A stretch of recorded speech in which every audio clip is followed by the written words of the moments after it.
Oi, pessoal! Hoje eu darei início à leitura do livro A Dialética do Sexo, um estudo da Revolução Feminista, publicado aí pela já falecida autora clássica do feminismo, Shulamit Firestone. A Shulamit foi uma autora clássica aí do feminismo de segunda onda e é muito conhecida aí entre as feministas radicais de hoje, muito falada, né? Mas eu tenho quase certeza que elas não leram todo o conteúdo, tá? Elas não leram o livro dela por inteiro, eu tenho quase certeza, né? Pouquíssimas pessoas leram, porque a quantidade de absurdos que a Shulamit publica em seu livro é gigantesca, tá? Bom, o livro então está aqui em PDF, tem mais ou menos 272 páginas. Eu não fiz questão de comprá-lo, até porque na internet você encontra ele aí a altíssimo valor, R$270, R$300. Eu pensei assim, eu não vou gastar esse dinheiro todo para ler uma coisa tão inútil, tão desagradável quanto essa daqui. Prefiro achar em formato de PDF de graça na internet. Você aí que tá doida para fazer parte do feminismo, você também, homem feminista, faça questão aí de ler, de acompanhar a minha leitura para você não cair nas amarras deste mal, tá bom? Shulamit Firestone, A Dialética do Sexo. Aí tá aí, né? A capa, essa é aí a capa do livro, ela é meio rosa, né? Vocês vão encontrar pela internet aí o livro em formato original. Então, esse rosa aí, ele fica todo desbotado. Olha como é que ele tá meio desbotado aqui. Já na foto que o cara que publicou o PDF, já como é que tá aí na foto, aí todo desbotado. Ele é mais ou menos assim mesmo, mistura de rosa com verde. Na contracapa tem o quê? Tem a foto da Shulamit Firestone. Tá aí, ó, ela de óculos aí, né, e tudo mais. Aí fala sobre a autora, né, como é que ela deu início a esse livro, né, que é um dos livros mais controversos da história do feminismo. Bora lá. Shulamit Firestone escreve aos 25 anos de idade o livro mais radical até hoje surgido do movimento revolucionário feminista. O método é o mesmo que seguiram Marx e Freud. É a análise e observação detalhada da experiência comum. Diferenciação social dos seus sexos, família, amor, romântico, sex appeal, feminino, instinto maternal, todos esses considerados os pilares de nossa civilização são questionados pela autora com argumentos surpreendentes. Aí só está escrito aqui que a coleção é coleção de bolsa. Eu não sei o nome da editora, não. Está escrito coleção de bolsa, só isso. Mas bora lá. Aí vem a primeira página, é um trechinho de quem? De Friedrich Engels, né? Bora lá. Quando refletimos sobre a natureza em geral, ou sobre a história da humanidade, ou sobre nossa própria atividade intelectual, vemos em primeiro lugar a imagem de um incessante emaranhado de relações e reações, de permutações e combinações, nas quais nada permanece o que, onde e como era, mas nas quais tudo se move, toma forma e passa. Vemos, portanto, em primeiro plano a imagem de um todo, com suas partes ainda mais ou menos mantidas ao fundo, observando os movimentos, as transições, as conexões, em vez das coisas que se movem, combinam e estão ligadas. Essa concepção do mundo primitivo, naif, porém intrinsecamente correta, é a mesma da filosofia grega antiga, e foi formulada pela primeira vez com clareza por Heráclito. Tudo é e não é, porque tudo é fluido, está constantemente mudando, constantemente tomando forma e passando. Friedrich Engels. Aí vem o índice, né? O índice aí, ó. Cadê o índice, gente? Vai, pulou. Deu o índice. Acho que eu pulei pra caramba aqui, ó. Sobe, sobe, sobe. Ai, ai, ai. O documento é tão pesado que às vezes fica lento, né? Cadê o índice? Cadê o índice? Ah, tá aqui, ó, o índice. Índice aqui, ó. Índice. A dialética do sexo, tá? Aí vem feminismo americano. Aí vem freudismo, um feminismo desvirtuado. Aí vem abaixo a infância, racismo, o sexismo da família do homem, o amor, a cultura do romance, cultura masculina, dialética sexual da história da cultura, o feminismo da era da ecologia, e aí a conclusão, a revolução definitiva, né? Esse é um dos livros mais controversos que tem aí, né? E por isso que as antifeministas usam ele como referência para mostrar que as feministas estão completamente enganadas. Mas bora lá. Primeiro, a dialética do sexo. Primeiro capítulo.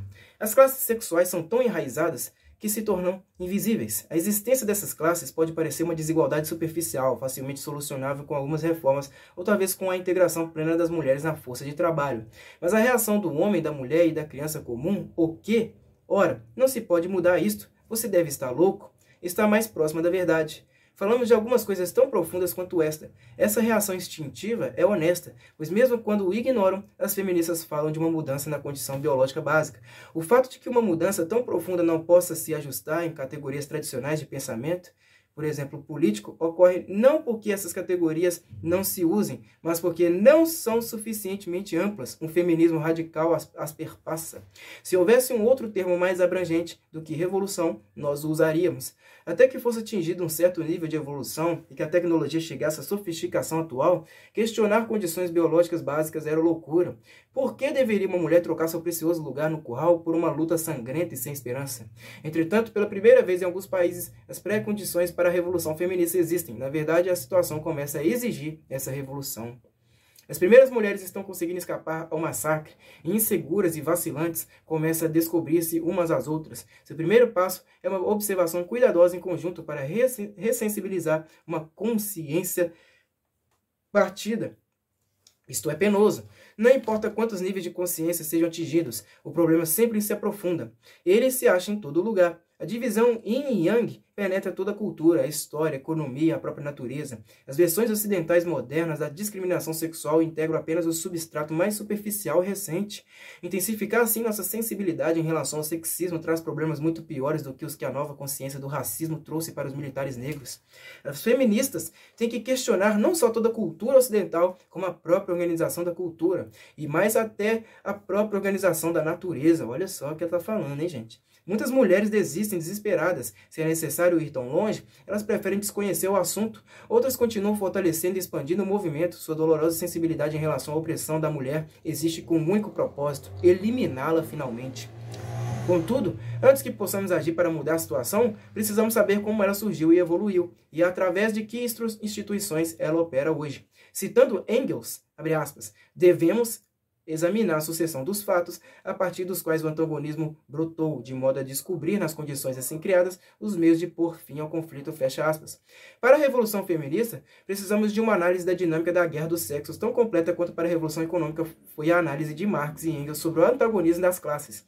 Mais completa ainda, porque lidamos com um problema mais amplo, com uma opressão que remonta além da história escrita até o próprio reino animal.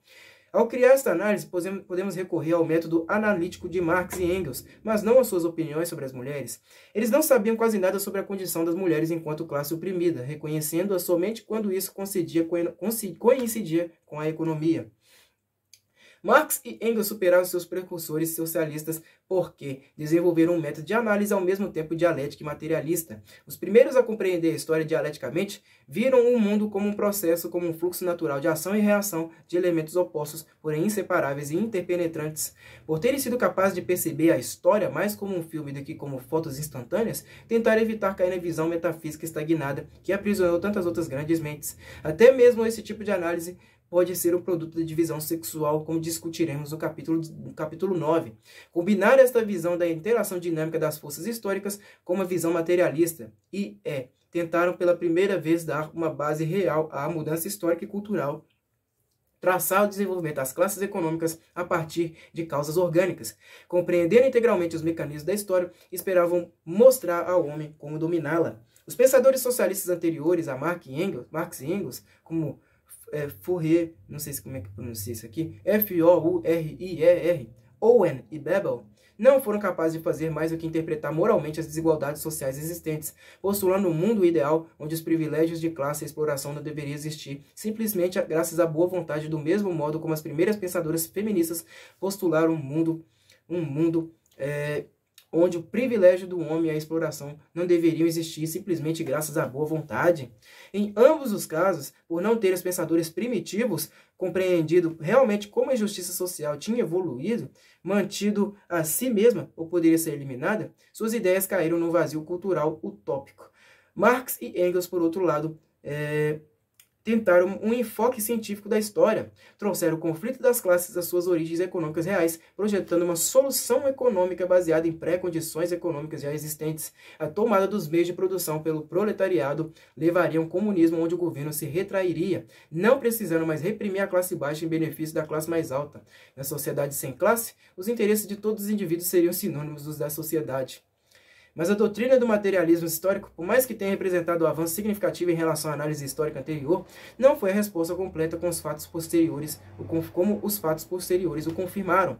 Porque apesar de Marx e Engels fundamentarem sua teoria na realidade, era ela apenas uma realidade parcial. Esta é a definição estritamente econômica do materialismo histórico, tirado de socialismo utópico ou científico, de Engels, abre aspas.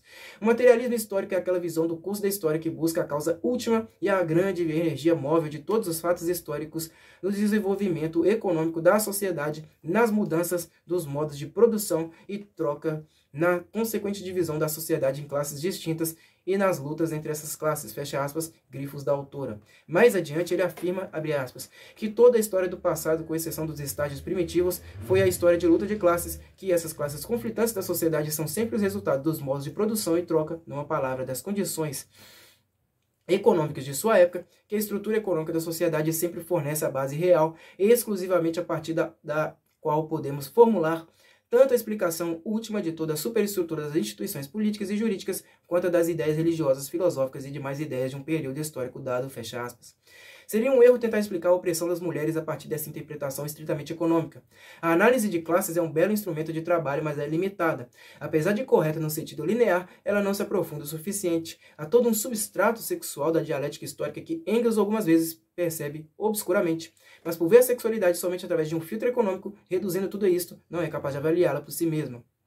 Engels observou que a divisão original do trabalho entre o homem e a mulher estabeleceu-se para fins de reprodução, que dentro da família o homem era o proprietário, a mulher os meios de produção, o filho o trabalhador, e que a reprodução da espécie humana era um sistema econômico importante e distinto dos meios de produção. Mas Engels deu crédito demais. Aí, vem um asterisco, aí vem uma nota aqui da página, né?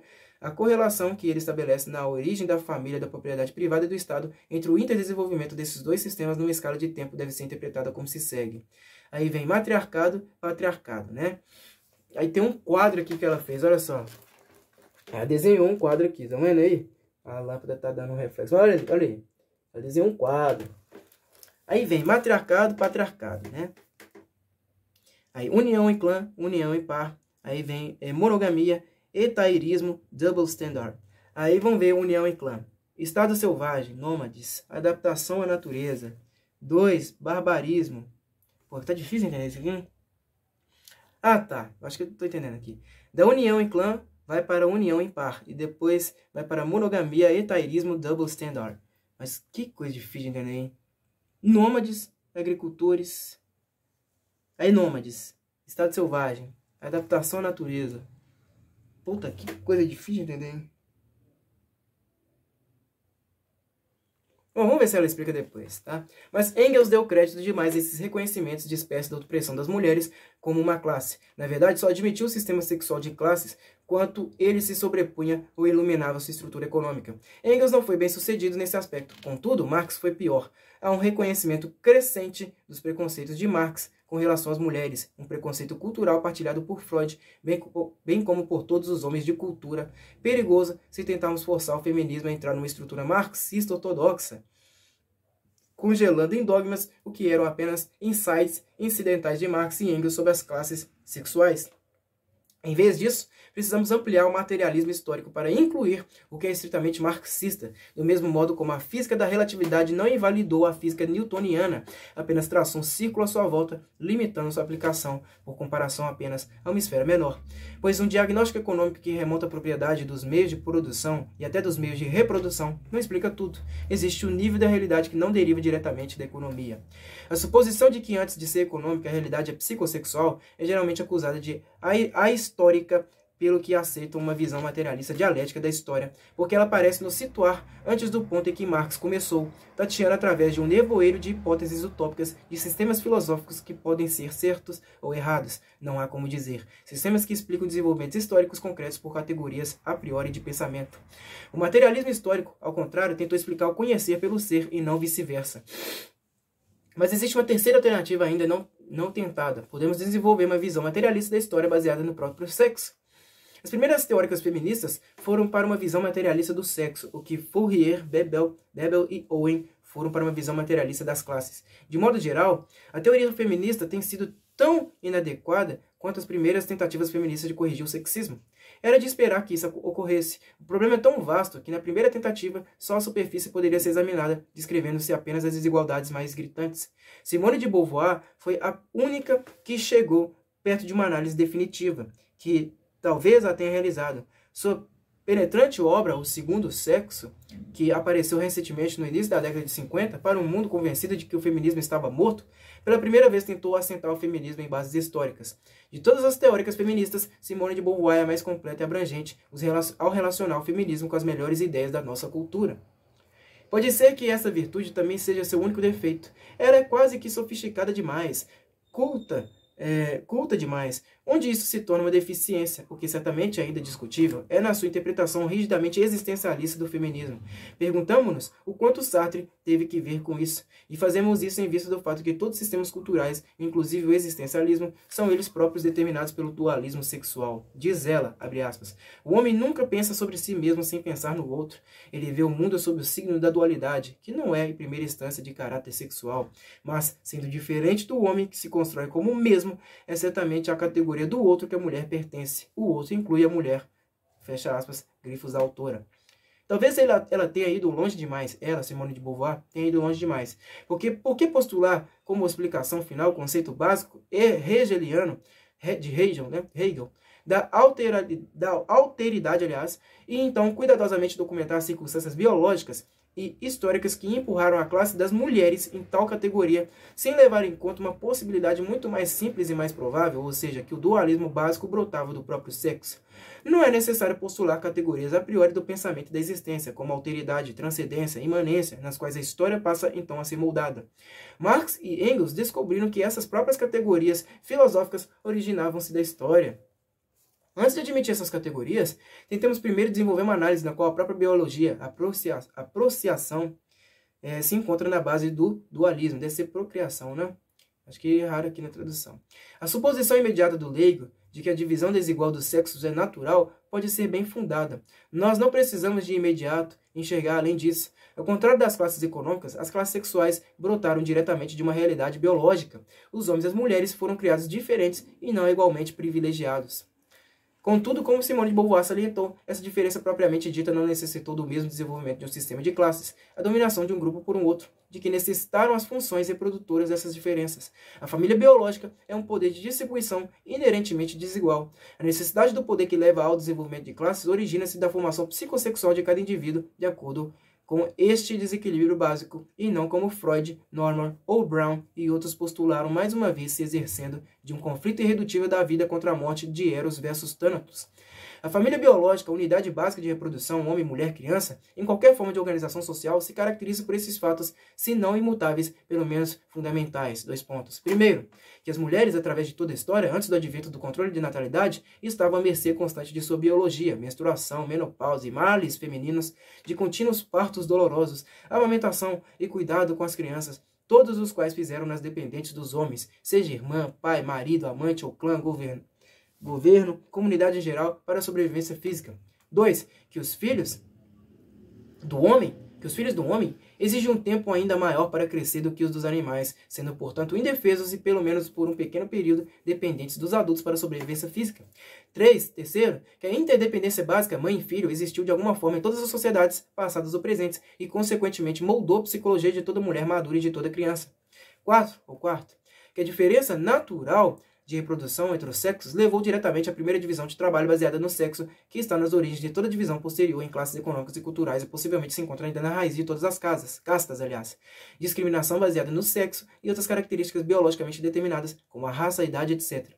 Essas contingências biológicas da família humana não podem ser entendidas como sofismas antropológicos. Qualquer um que observe os animais cruzando, reproduzindo-se e cuidando de seus filhotes terá dificuldade em aceitar a linha de relatividade cultural, porque não importa quantas tribos se possam encontrar na Oceania, nas quais a conexão do pai com a fertilidade seja desconhecida, não importa quantos matrilineariados, quantos casos de inversão do papel sexual de homens assumindo afazeres domésticos ou de dores do parto empáticas, fatos que provam somente uma coisa: a surpreendente flexibilidade da natureza humana.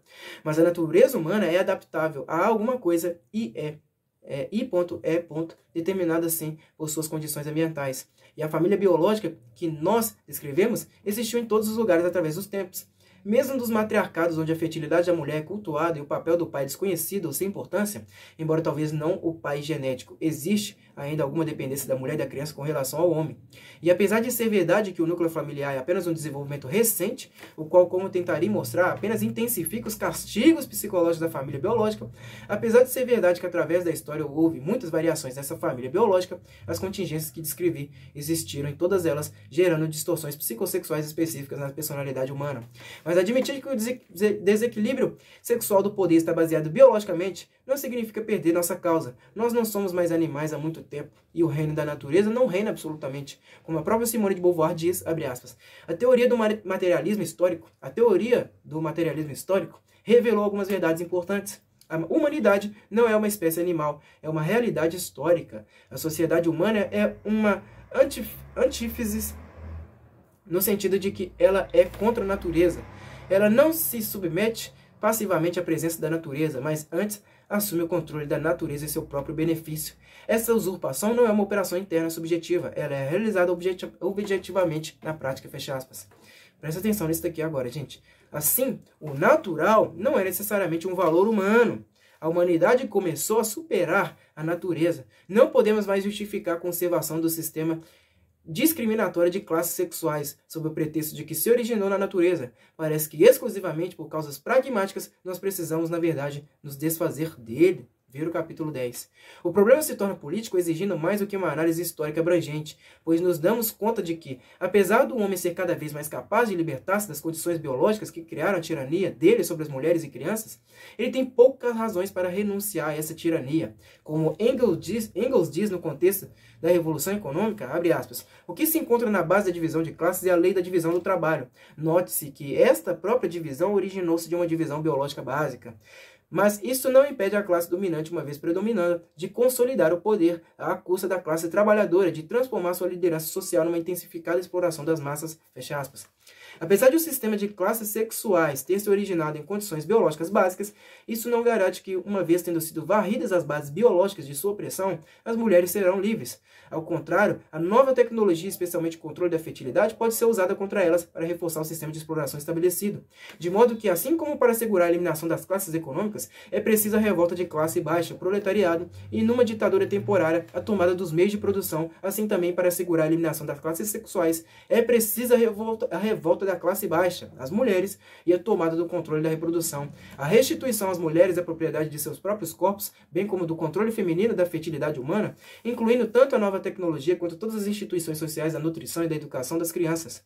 E assim, como a meta final da Revolução Socialista não era apenas a eliminação do privilégio da classe econômica, mas também da própria distinção da classe econômica, assim também a meta final da Revolução Feminista deve ser, ao contrário da meta do primeiro movimento feminista, não apenas a eliminação do privilégio do homem, mas também da própria distinção sexual. As diferenças genitais não mais significariam culturalmente uma volta a uma pansexualidade livre. A perversão polimorfa de Freud provavelmente substituiria a hetero, a homo e a bissexualidade. Eu vou até anotar isso daqui, gente. Calma aí, rapidinho. Preciso de um papel. Aqui. Eu vou anotar o livro do Freud, chamado o quê?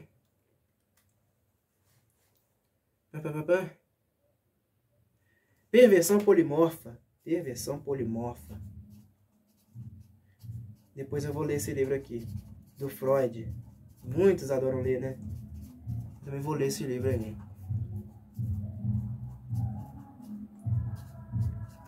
Bora lá. Vou deixar aqui no canto, precisar anotar de novo, né? Bora lá. Olha só o que essa mulher tá falando. A reprodução da espécie por um sexo em benefício dos dois seria substituída pela reprodução artificial, ou pelo menos por uma opção entre as espécies. A forma do nascimento das crianças seria idêntica para o homem e a mulher, ou então, encarando-se de um outro ponto de vista, ambos se sentiriam independentes em relação ao nascimento. A dependência que a criança tem da mãe e vice-versa daria lugar a uma dependência muito reduzida de um pequeno grupo mais genérico, e qualquer vestígio de inferioridade em correlação aos adultos referentes às forças físicas seria compensado culturalmente. Eu estou propondo aqui um outro artificial? A divisão do trabalho acabaria junto com a eliminação total do trabalho. Cibernética. A tirania da família biológica seria quebrada. E com isso, a psicologia do poder, como Engels reivindicou para a revolução rigorosamente socialista, abre aspas, a existência não simplesmente dessa ou daquela classe dominante, mas de qualquer classe dominante, terá se tornado um anacronismo obsoleto, fecha aspas. O fato de o socialismo nunca ter chegado ao ponto de realizar esse objetivo declarado não é consequência de pré-condições econômicas não realizadas ou falhas, mas também de que a própria análise marxista foi insuficiente. Ela não pesquisou suficientemente fundo as raízes psicológicas e sexuais das classes. Marx estava ciente de alguma coisa mais profunda do que ele conhecia quando observou que a família continha dentro de si mesma, em miniatura, todos os antagonismos que mais tarde se desenvolvem em larga escala dentro da sociedade e do Estado. Porque, a não ser que a revolução transtorne a organização social básica e a família biológica, o germe da exploração nunca será aniquilado. Precisamos de uma revolução sexual mais ampla do que a revolução socialista, que a inclua para verdadeiramente erradicar todos os sistemas de classes. Olha o que essa mulher está propondo dentro da família. Tá? Tentamos conduzir a análise de classe um passo à frente na direção de suas raízes na divisão biológica dos sexos.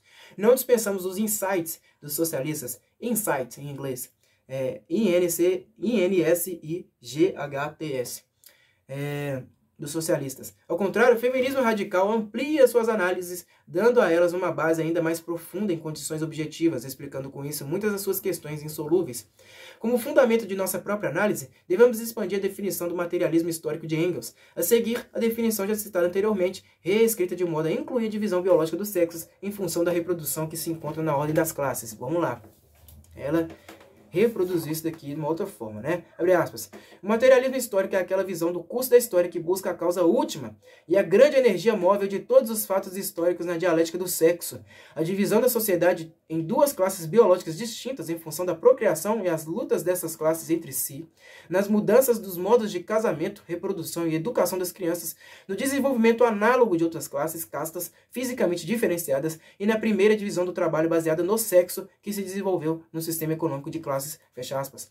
A seguir, a superestrutura cultural, bem como econômica, que não se reportam apenas às classes econômicas, mas sim a toda a problemática do sexo, abre aspas. Toda a história do passado, observe-se que agora podemos eliminar, com exceção dos estágios primitivos, foi a história de luta de classes. Essas classes conflitantes da sociedade são sempre o produto de modos de organização da unidade da família biológica em função da reprodução da espécie, bem como dos modos de produção e trocas de bens e serviços estritamente econômicos.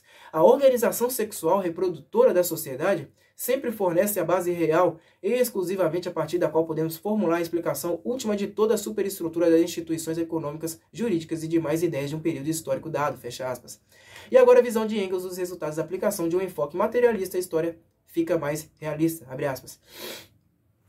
A esfera total das condições de vida que rodeiam o homem e que até agora o regeram, passa para o domínio e o controle do homem, que pela primeira vez se torna verdadeiro e consciente senhor da natureza, dono de sua própria organização social, fecha aspas.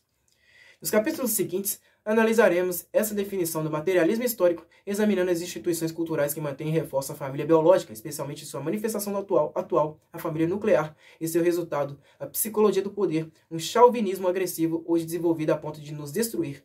Integraremos isto com uma análise feminista do freudismo, porque o preconceito cultural de Freud, tanto quanto de Marx e Engels, não invalida inteiramente sua percepção. Na verdade, Freud teve insights de valor até maior do que os dos teóricos socialistas pela construção de um novo materialismo dialético baseado no sexo.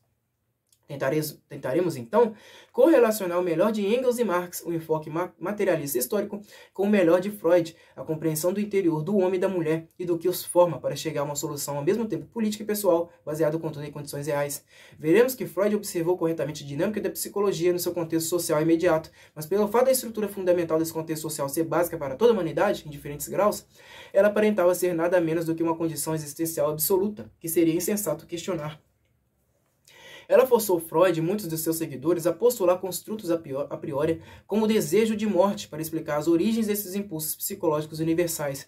Isso, por sua vez, tornou as doenças da humanidade irredutíveis e incuráveis, motivo pelo qual a solução por ele proposta, a terapia psicanalítica, uma contradição em termos, foi tão pobre comparada com o resto de seu trabalho e um fracasso tão retumbante na prática, levando os que tinham alguma sensibilidade social e política a rejeitar não só sua solução terapêutica, como também suas descobertas mais profundas. Capítulo 2. Feminismo americano. Na visão radical feminista, o novo feminismo não representa somente o reviver de um movimento político sério pela igualdade social. Ele é o segundo fluxo da revolução mais importante à vida na história. Seu objetivo? A derrocada do mais antiquado e mais rígido sistema de classe e casta já existentes, o sistema de classes baseado no sexo, um sistema consolidado ao longo de milhares de anos que emprestou aos papéis arquetípicos de macho e fêmea uma legitimidade imerecida e uma permanência aparente.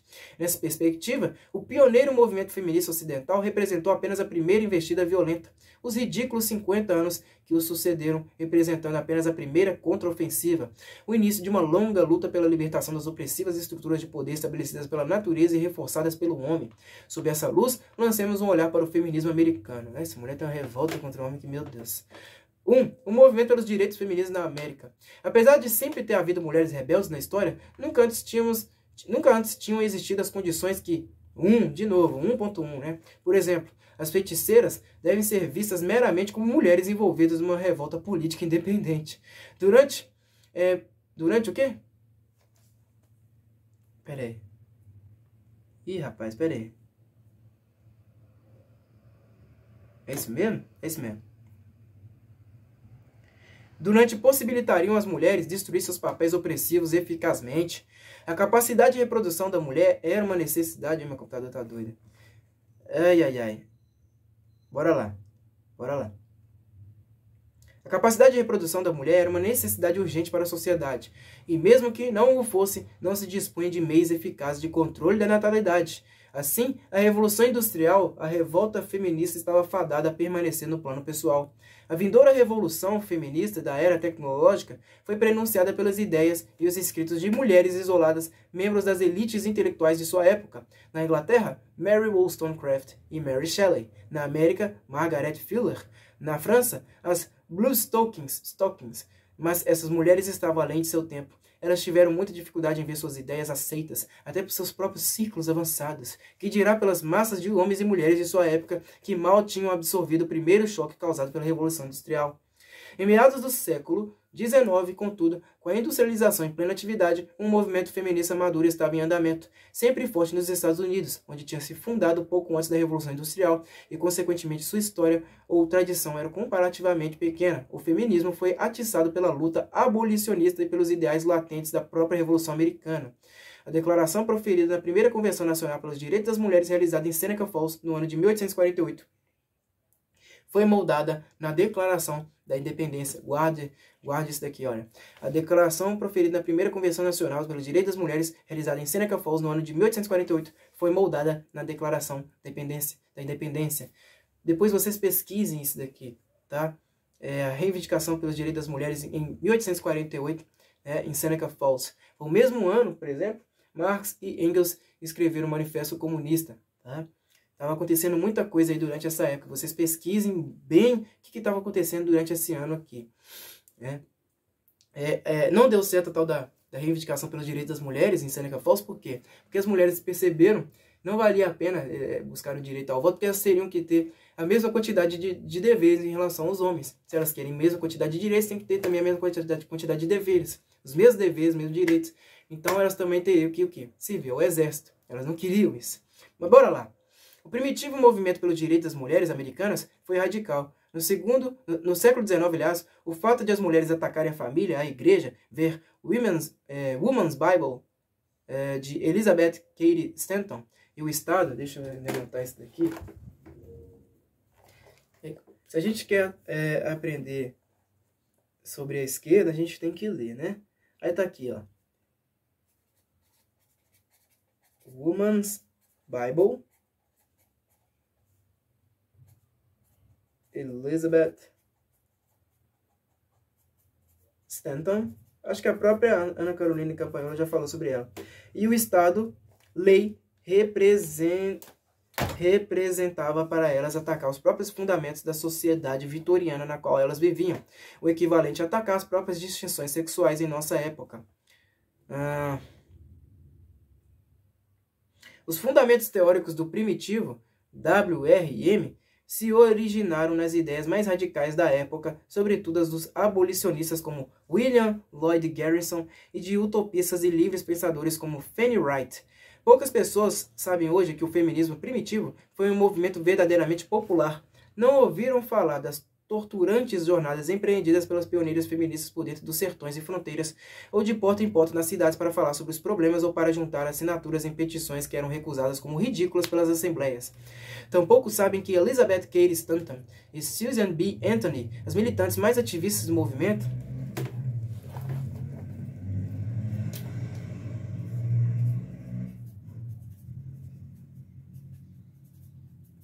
Susan Stanton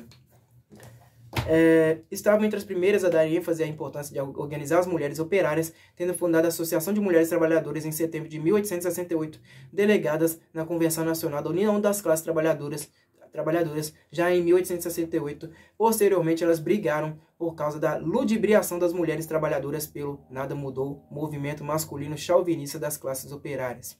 Outras mulheres pioneiras organizadoras das classes trabalhadoras, tais como Augusta Lewis Levi, e Kate Mullaney, M-U-L-L-A-N-E-Y, estavam engajadas no movimento feminista. Esse movimento radical foi erigido por mulheres que não tinham literalmente nenhum status civil diante da lei, que eram declaradas civilmente inúteis depois do casamento, ou que permaneciam legalmente menores se não se casassem, que não podiam assinar testamento, nem mesmo ter a custódia de seus próprios filhos depois do divórcio, que não podiam aprender sequer a ler e muito menos eram admitidas na universidade. As mais privilegiadas eram providas de um conhecimento de bordado, pintura chinesa, francês e da arte do cravo, que não tinham voz política qualquer. Até mesmo depois da Guerra Civil, mais da metade dessa população do país era ainda legalmente escravizada, literalmente não possuindo sequer as anquinhas que colocavam nos seus fundos. Deixa eu anotar isso aqui, né?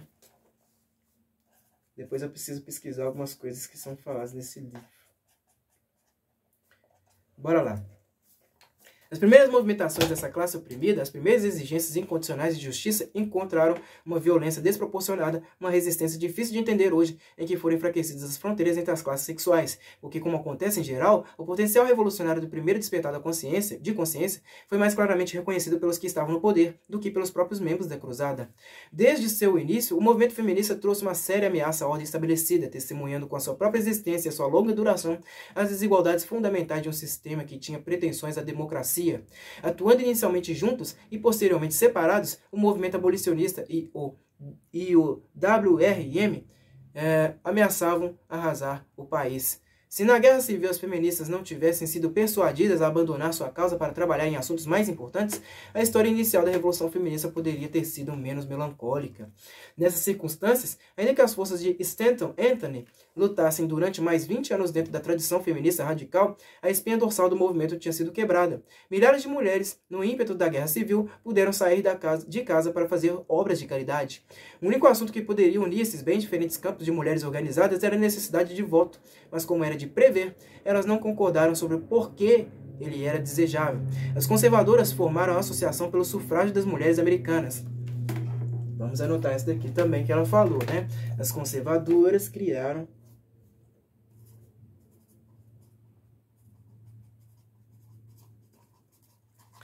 as conservadoras, onde que estava aqui? Aqui, ó.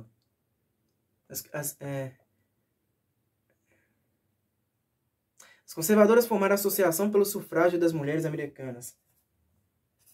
A Associação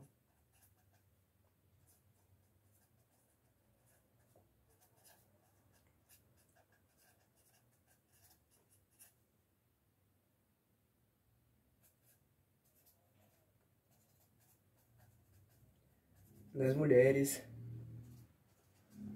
Americanas.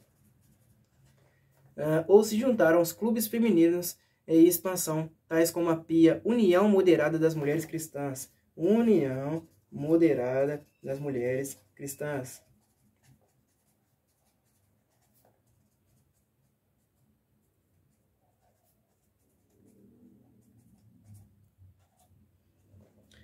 Bora lá.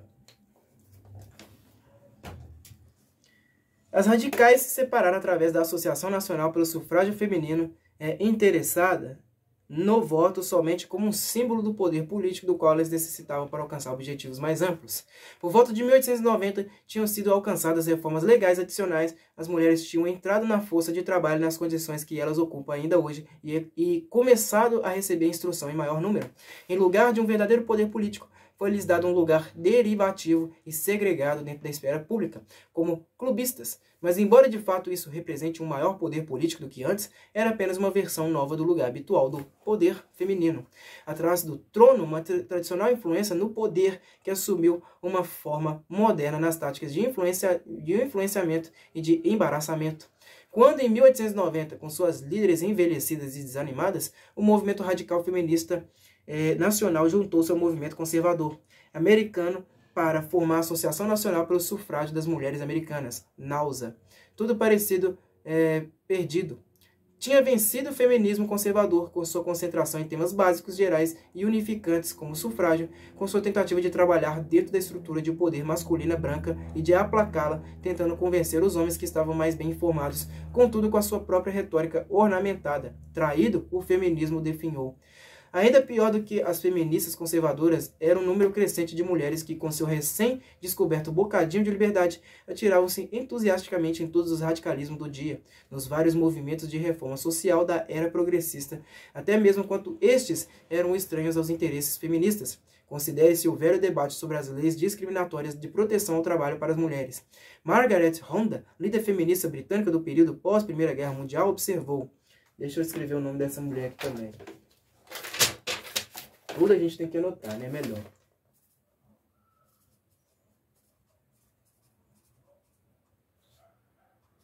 Melhor para a gente conseguir pesquisar depois, né? Eu sempre fiz isso. Abre aspas. Falas de Margaret Honda, hein? Podemos dividir as mulheres do movimento feminino em dois grupos. As feministas e as reformistas, que não são de modo algum feministas, que não dão um centavo pela igualdade em si mesma. Hoje, quase toda organização feminina reconhece que as reformistas são muito mais comuns do que as feministas, que a decisão apaixonada de cuidar de seus próximos, de ser útil a eles a seu modo, é muito mais comum do que o desejo de colocar nas mãos de cada um o poder de cuidar de si próprio, fecha aspas. Essas reformistas, as mulheres radicais de sua época, foram, na melhor das hipóteses, influenciadas pelo feminismo.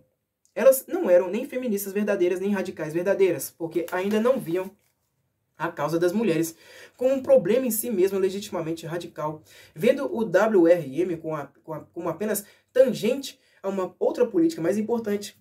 Elas, num certo sentido, viam a si mesmas como homens incompletos. Os problemas femininos pareciam-lhes especiais, sectários, enquanto que os problemas relativos aos homens eram humanos, universais. Crescendo politicamente dentro de movimentos dominados pelos homens, elas passaram a se preocupar em reformar sua posição dentro desses movimentos, em vez de sair deles e criar seu próprio movimento. A Women's Trade Union League é um bom exemplo disso. As mulheres politiqueiras desse grupo falharam nas incumbências mais básicas, porque foram incapazes de romper seus vínculos com o AFL, movimento intensamente chauvinista masculino, dirigido por Samuel Gompers, que as traiu continuamente. Vamos escrever esse nome aqui também.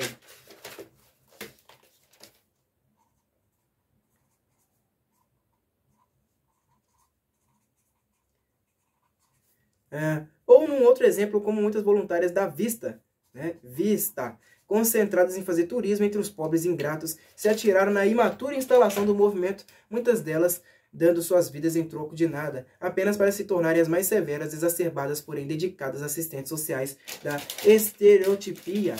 Ou o Women's Peace, criado em vão por Jane Addams, nas vésperas da intervenção americana na Primeira Guerra Mundial, que ironicamente mais tarde se dividiu em grupos jingoístas que trabalhavam para a guerra ou em pacifistas radicais tão ineficazes quanto extremistas. Vamos colocar aqui Women's Peace. Women's Peace por Jane Addams. Depois eu vou ter que pesquisar isso aqui também, tá?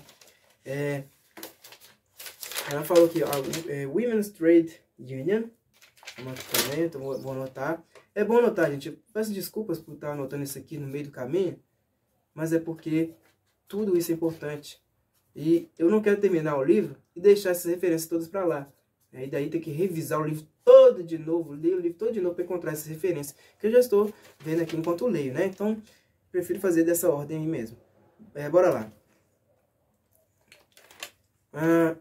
Tem outra aqui, AFL, que ela falou, AFL.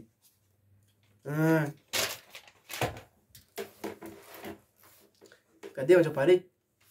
Essa frenética atividade organizacional feminista da era progressista é geralmente confundida com o WRM, propriamente dito. Eu coloquei WRM aqui. Mas a imagem da mulher frustrada e mandona origina-se menos das feministas radicais do que das politiqueiras não feministas, membros de comitês pelas várias causas importantes do dia. Além dos movimentos recém-extintos que mencionamos, Women's Trade Union League... Gente, eu tô com a cabeça... não, tá ali. Eu escrevi. A National Federation of Settlements e a Women's Trade Union League, a National Federation of Settlements e a Women's International League for Peace and Freedom, anteriormente o Women Peace Party, iniciado por Jane Addams. A estrutura inteira da Organized Ladyhood foi fundada no período entre 1890 e 1920. A General Federation of Women's Clubs, a League of Women's Voters, a American Association of Collegiate, acho que é Collegiate, não sei como é que se pronuncia isso, Alumni, a National Consumers League, o PTA, e até o DAR. Pô, é nome pra caramba. Deixa eu anotar isso aqui, vai demorar um bocado. Ai. Então veio, né? Women's Trade Union League, tá aqui, né? Women's Trade Union League. National Federation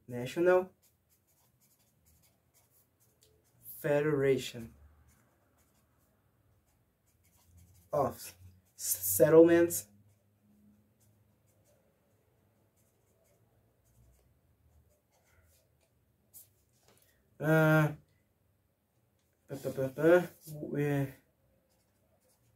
Women's International League for Peace and Freedom. Antes era o Women's Peace Party.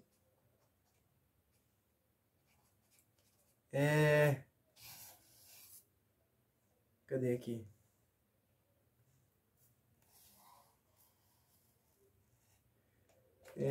Organized Ladyhood.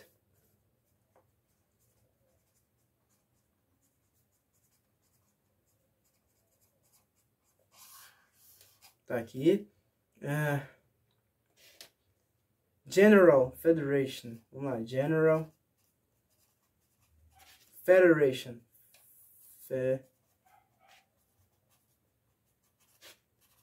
of Women's Clubs, aliás, no plural. League of Women Voters.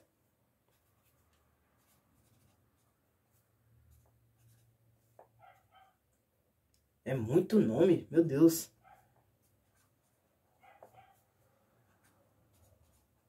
Aqui também. Ai. American Association of Collegiate, sei lá. Alumni. American of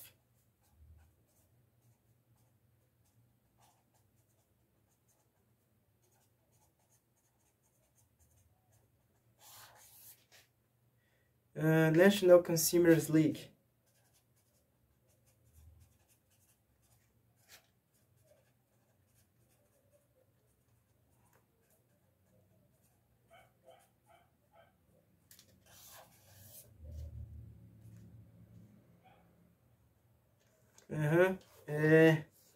Aí vem PTA, também vem o DAR. Bom, tá tudo anotado aqui, né? Vamos lá. Embora essas organizações estivessem associadas aos movimentos mais radicais da época, O fato de que sua política era na realidade reacionária e no fim das contas irreal e tola foi em primeiro lugar indicada só por suas visões não feministas. Consequentemente, a maioria das mulheres que se organizaram no período entre 1890 e 1920, período geralmente citado como ponto alto da atividade feminista, não tinha nada a ver com o feminismo. Por um lado, o feminismo tinha se restringido ao problema do voto. O WRM foi temporariamente transformado num movimento pelo sufrágio e, por outro lado, as energias das mulheres dispersavam-se em qualquer outra causa radical, menos a sua própria causa. Mas o feminismo radical estava apenas adormecido. O despertar começou com a volta proveniente da Inglaterra de Harry Stanton Blatt, a filha de Elizabeth Cady Stanton, país onde ela se tinha associado à Women's Social and Political Union. As sufragetes inglesas, entre as quais as Pankhursts, talvez sejam as mais conhecidas, contrárias às constitucionalistas feministas conservadoras. Opa, vou anotar isso aqui também. É isso aí, o vídeo vai ficar longo, gente. Tá? Se vocês quiserem adiantar um pouco, mas eu vou ter que fazer isso, tá? Harry Stanton.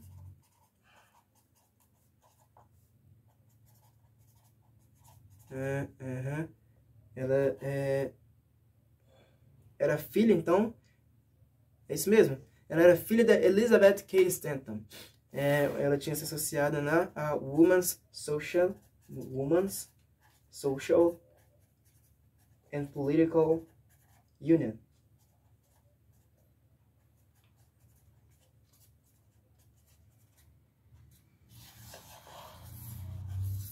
É isso aí.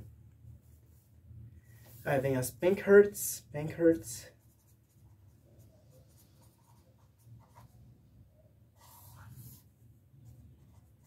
versus as constitucionalistas, que eram conservadoras, né?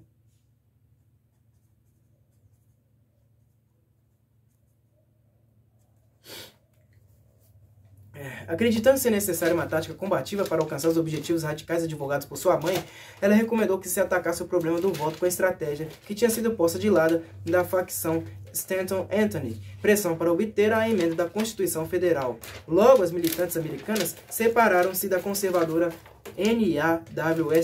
NAWSA, sei lá, para formar a Congressional Union. Congressional Union, posteriormente o Women's Party, tá? Congressional Union. Iniciando a ousada tática de guerrilha e a intransigente linha dura pelas quais, em geral, se louva impropriamente todo o movimento sufragista. Deu resultados. As militantes tiveram que passar por embaraços, ataques de grupo, espancamento e até por greves de fome, mas no espaço de uma década o voto foi conseguido. A centelha de feminismo radical era exatamente aquilo de que o movimento sufragista, que se extenuava, precisava para impulsionar sua questão única. Ela proporcionou uma investida nova e sadia à pressão para alcançar uma emenda nacional, em vez do cansativo método de organização Estado por Estado usado durante 30 anos. Uma militância que dramatizou a urgência do problema feminino e, acima de tudo, uma perspectiva mais ampla, na qual o voto era visto como apenas o primeiro entre muitos objetivos e, portanto, a ser conquistado o mais rapidamente possível. As suaves exigências das feministas conservadoras, que tinham quase declarado que se o voto fosse obtido elas não o usariam, foram bem-vindas como representando longe o menor de dois males em comparação às exigências do Women's Party.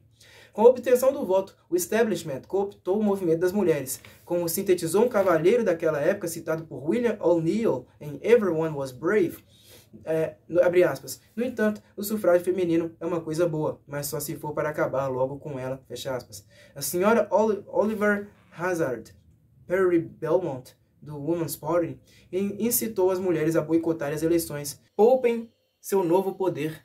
As sufragistas não lutaram durante 17 anos pela emancipação de vocês para permitir que vocês se tornem escravas dos partidos dos homens. Charlotte Perkins Gilman apoiou isso, abre aspas. O poder que as mulheres são capazes de exercer depende de elas não se associarem ao sistema de partidarismo masculino.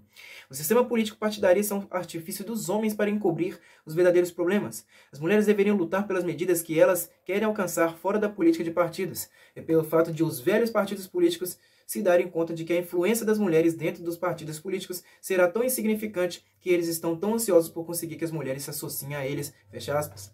Mas nada disso teve alguma utilidade. Até a formação de um novo Women's Party em 18 de fevereiro de 1921, como uma alternativa para os principais partidos que estavam rapidamente absorvendo a nova força política das mulheres, não pôde ressuscitar o movimento agonizante. A obtenção do voto pelo movimento sufragista matou o WRM. Embora as forças antifeministas parecessem ceder, elas só o fizeram de boca. Elas nunca perderam. Na época em que o voto foi obtido, a prolongada canalização das energias feministas em função do objetivo limitado do sufrágio, visto inicialmente apenas como um passo para o poder político, tinha esgotado completamente o WRM. O monstro votação tinha engolido tudo mais. 3 gerações tinham transcorrido desde a época do princípio do WRM. As ideadoras do movimento estavam todas mortas. As mulheres que mais tarde se uniram ao movimento feminista para lutar pelo simples problema do voto nunca tinham tido tempo para desenvolver uma consciência mais ampla. Naquela altura, elas tinham até esquecido para que serviu o voto. A oposição tinha imposto a sua vontade. De toda essa luta, o que ainda é relembrado? A luta pelo sufrágio, não muito valiosa para as mulheres, como os fatos confirmaram mais tarde, ela só foi uma incessante guerra contra as forças mais reacionárias da América na época, que, como Eleanor Flexner mostra em séculos de luta, abrangia os maiores interesses capitalistas do Norte, e é o petróleo, a manufatura, as ferrovias e os lucros com bebidas alcoólicas. O bloco racista dos Estados do Sul, que além de sua própria intolerância para com as mulheres, temia conceder o direito de voto a elas, porque emanciparia mais uma metade da raça negra, bem como acentuaria a hipocrisia do sufrágio masculino universal e, finalmente, a própria máquina do governo. O trabalho implicado para obter esse voto deixou as pessoas cambaleando. Aí tá aqui, né, uma nota no final de página, né, no rodapé da página. O Women's Party lutou através de uma depressão e várias guerras fazendo campanhas para o próximo auxílio legal. Importante, uma emenda por direitos iguais na Constituição. 50 anos depois, as que ainda estão vivas continuam fazendo campanha, o estereótipo da esposa excêntrica com seu guarda-chuva, empenhada em perseguir uma causa que já tinha sido ganha, é o produto direto da ossificação do feminismo criada pelo ridículo de 50 anos. Carrie Chapman Catt calcula que, abre aspas, tirar a palavra masculino da Constituição custou às mulheres deste país 52 anos de campanha ininterrupta. Durante esse tempo, elas foram obrigadas a comandar 56 campanhas de plebiscito junto aos homens votantes, 480 campanhas junto aos votantes para conseguir legislaturas com emendas sufragistas, 47 campanhas para conseguir que as convenções constitucionais estaduais inscrevessem o sufrágio das mulheres nas constituições estaduais, 277 campanhas para conseguir que as convenções dos partidos estaduais incluíssem as plataformas para o sufrágio feminino, 30 campanhas para conseguir que as convenções do partido presidencial adotassem as plataformas pelo sufrágio feminino nas plataformas do partido e 19 campanhas sucessivas em 19 congressos sucessivos, fecha aspas. Assim, a derrota era tão frequente e a vitória tão rara e, além disso, alcançada por margens tão reduzidas que até ler sobre a luta pelo sufrágio é exaustivo, que dirá ter passado e lutado por ela. O lapso dos historiadores nessa área é incompreensível, quando menos perdoável. Mas como vimos, o sufrágio foi apenas um pequeno aspecto do que o WRM representava. Centenas de anos de personalidades brilhantes e de fatos importantes foram apagados da história americana. As mulheres oradoras que se defendiam dos grupos que as atacavam na época em que não lhes era permitido falar em público, para contestar a família, a igreja e o Estado, que viajaram por estradas de ferro bem pobres entre as cidades do Oeste falando para pequenos grupos de mulheres socialmente em estado de inanição, foram bem mais dramáticas do que as Scarlett O'Haras e as Harriet Beecher Stowe e todas as damas que chegaram até o nosso conhecimento. Sojourner Truth e Harriet Tubman, não sei como é que se pronuncia isso aqui, gente, S-O-J-O-U-R-N-E-R, Truth, e Harriet Tubman, escravas libertas que voltavam continuamente com quantias enormes nos seus ombros para libertar outras escravas em suas próprias fazendas, foram politicamente mais eficientes do que o malfadado John Brown. Mas a maioria das pessoas hoje nunca ouviu falar sequer de Myrtilla Miner, Prudence Crandall, Abigail Scott Duniway, Mary Putnam, Jacoby, Ernestine Rose, das irmãs Claflin, de Crystal Eastman, Clara Leach, de Mrs. O.H.P. Belmont, de Doris Stevens, de Anne Martin. E essa ignorância não é nada comparada ao desconhecimento da vida de mulheres, da envergadura de Margaret Fanny Wright, das irmãs Greencat, de Susan B. Anthony, Elizabeth Cady Stanton, Harriet Stanton Blatch, Charlotte Perkins Gilman, de Alice Poe. E, no entanto, conhecemos Louisa May Alcott, acho que é Alcott, A-L-C-O-T-T, Clara Barton e Florence Nightingale. Assim como conhecemos, em vez de Nat Turner, o triunfo de Ralph Bunche ou George Washington Carver e o amendoim. A omissão de personalidades vitais nas versões modelo da história americana em favor desses modelos beatos não pode ser ignorada. Assim como seria perigoso influenciar as crianças negras ainda oprimidas a admirarem os Nat Turners de sua história, assim se passa com o WRM. As lacunas suspeitas em nossos livros de história relativos ao feminismo, ou então a confusão de todo o WRM com o conservador movimento sufragista, ou com os grupos de mulheres reformistas da era progressista, não são meros acasos. Isso faz parte de um reflexo que nós ainda estamos sofrendo da reação à primeira batalha feminista. Os poucos modelos sólidos fornecidos às moças que cresceram durante este silêncio de 50 anos foram modelos cuidadosamente escolhidos mulheres como Eleanor Roosevelt, da tradição altruística feminina, opostas às gigantes saudavelmente egoístas da rebelião radical feminista. Esse reflexo cultural era de se esperar. Os homens daquela época compreenderam imediatamente a verdadeira natureza do movimento feminista, reconhecendo nele uma séria ameaça ao seu poder público e desavergonhado sobre a mulher. Eles podem ter sido forçados a subornar o movimento das mulheres com reformas de superfície que as confundissem, uma correção das desigualdades mais gritantes nos livros, umas poucas mudanças na roupa, no sexo, no estilo. Você percorreu um longo caminho, moça, todas as quais, por coincidência, beneficiaram aos homens, mas o poder permaneceu em suas mãos. 2. Um ridículo de 50 anos. De que modo o mito da emancipação agiu culturalmente durante um período de 50 anos para anestesiar a consciência política das mulheres? Na década de 20, o erotismo entrou em moda. Começou a gradual identificação do romance com a instituição do casamento. Love and marriage go together like a horse and carriage, que serviu para repopularizar e reforçar a instituição decadente e enfraquecida pelo último ataque feminista.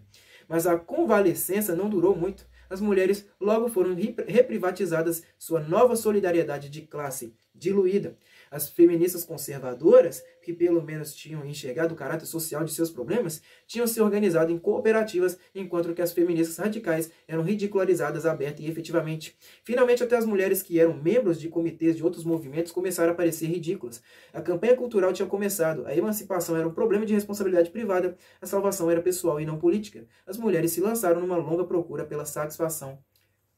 Aqui na década de 20, se situa o início deste obsessivo culto moderno do estilo, a procura do fascínio. Você também pode ser Theda Bara, T-H-E-D-A-B-A-R-A, Theda Bara, uma doença cultural que ainda hoje desgasta as mulheres, inflamadas pelas revistas femininas do gênero The Vogue, Glamour, Mademoiselle, Cosmopolitan. A busca de um estilo diferente pessoal através do qual se expressar substituiu a antiga ênfase feminina no desenvolvimento da personalidade através da responsabilidade e da experiência de vida. Na década de 30, após a depressão, as mulheres se tornaram sóbrias. O melindrosismo não fora, obviamente, a solução. Elas se sentiram ainda mais griladas e neuróticas do que antes. Mas como o mito da emancipação avançava a todo vapor, as mulheres não ousaram reclamar. Se elas tinham obtido o que queriam e ainda estavam insatisfeitas, então alguma coisa deveria estar errada nelas. Suspeitavam secretamente que, afinal, podia ser que elas somente fossem inferiores, ou podia ser que esta fosse a ordem social legítima, filiarem-se ao Partido Comunista, onde mais uma vez deram uma ênfase extrema aos oprimidos, sendo incapazes de reconhecer que a grande identificação que elas sentiam pela classe operária explorada originava-se diretamente de sua própria experiência de opressão. Na década de 40, havia uma outra guerra mundial em que pensar. Os grilos pessoais foram temporariamente ofuscados pelo espírito do esforço na guerra. O patriotismo e o farisaísmo, intensificados por uma propaganda militar ubíqua, foram glorificados em si mesmos. Além disso, os caras tinham ido embora. Melhor ainda, seus tronos de poder estavam vazios. As mulheres, pela primeira vez em várias décadas, tiveram empregos sólidos. Verdadeiramente necessitadas tiveram empregos verdadeiramente necessitadas pela sociedade em suas potencialidades mais amplas, lhes foi temporariamente concedido um status humano, contrário ao status feminino. De fato, as feministas se viram forçadas a acolher a guerra como a sua única chance. O primeiro grande período de paz e riqueza ocorreu nos últimos anos da década de 40 e 50, das décadas de 40 e 50. Mas em vez do profetizado ressurgimento do feminismo, depois de tantos becos sem saída, havia apenas a mística feminina que Betty Friedan documentou tão bem. Esse sofisticado aparato cultural foi veiculado com um propósito específico. As mulheres tinham sido empregadas durante a guerra e agora tinham que estar preparadas para abrir mão de seus empregos. Os novos empregos só tinham existido porque elas tinham sido descobertas como uma força de trabalho excedente que se mostrou conveniente e útil, justamente numa época de crise. E, no entanto, não era possível no momento despedi-las abertamente. Isso desmentiria todo o mito da emancipação cuidadosamente cultivado. Uma ideia melhor foi fazê-las se demitirem por sua própria vontade. A mística feminina satisfez admiravelmente ao objetivo. As mulheres, ainda excitadas, ainda buscando, afinal, um emprego numa fábrica não é a ideia masculina do paraíso, mesmo que seja preferível ao inferno enjaulado das mulheres? Olha só, gente. Seguiram ainda um outro caminho falso. Esse foi talvez pior do que qualquer um dos outros. Ele não oferecia nem a sensualidade frívola da década de 20, a promessa de um falso ideal da década de 30, nem o espírito coletivo propaganda da década de 40. O que ele ofereceu às mulheres foi respeitabilidade e mobilidade ascendente, junto com o desencantado romance, com uma abundância de fraldas e de reuniões do PTA, a mãe nutriente de Margaret Mead, discussões familiares, dietas contínuas e ineficazes, dramalhões e comerciais na TV para matar o tédio e psicoterapia caso o sofrimento ainda persistisse. Good Housekeeping e Parents Magazine dirigiam-se a todas as mulheres da classe média, assim como True Confessions se dirigia à classe operária. Os anos 50 constituíram a mais desoladora de todas as décadas, talvez a mais desoladora para as mulheres no período de alguns séculos. Segundo a versão 1950 do mito, a emancipação das mulheres já tinha sido tentada e se revelado deficiente pelas próprias mulheres, sem dúvida. A primeira tentativa de se libertar de uma sufocante maternidade criativa parecia ter fracassado completamente. Toda a consciência autêntica do antigo movimento feminista tinha sido esquecida nessa época, e com isso a consciência de que o sofrimento atual das mulheres era fruto de um reflexo ainda virulento. Para a juventude da década de 50, criou-se um aparato cultural ainda mais sofisticado. O teenagerismo, é isso mesmo, né? Vem de adolescente. O último disfarce daquele romantismo perseverante, que se empenhava tanto em escorar, através de um decreto cultural, uma estrutura familiar que desmoronava, ver capítulo 7, a cultura do romance, a cultura do romance, ponto.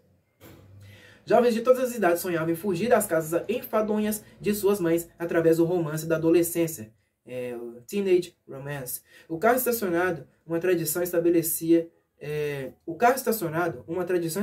desde a era das melindrosas, tornou-se uma necessidade premente, talvez o arrimo que melhor caracterizou as paixões da década de 50. Ver o Environment de Edward Kilhouse, intitulado Pocket Car. Os rituais dos encontros amorosos adolescentes comparavam-se na sua formalidade à mais fina tradição cavalheiresca do Sul, a bela do século XX, sendo representada pela baliza, doce menina moça, animadora dos jogos da primavera. A meta mais alta que uma moça poderia alcançar era a popularidade, a antiga graça sob uma forma moderna. Mas os rapazes não conseguiram suportar isso. Os saturantes romantismo e sentimentalismo designados para manter as mulheres no seu lugar provocaram efeitos laterais sobre os homens envolvidos com isso. Se devia haver um ritual de caça à mulher, alguns homens também teriam que ser sacrificados a ele. Barbie precisava de um Ken, mas namorar era uma droga. Pai, você pode me emprestar o carro esta noite? Certamente deveria haver um meio mais fácil de fazer amor. Frank Avalon e Paul Anka cantavam para as adolescentes, os rapazes ficavam de fora.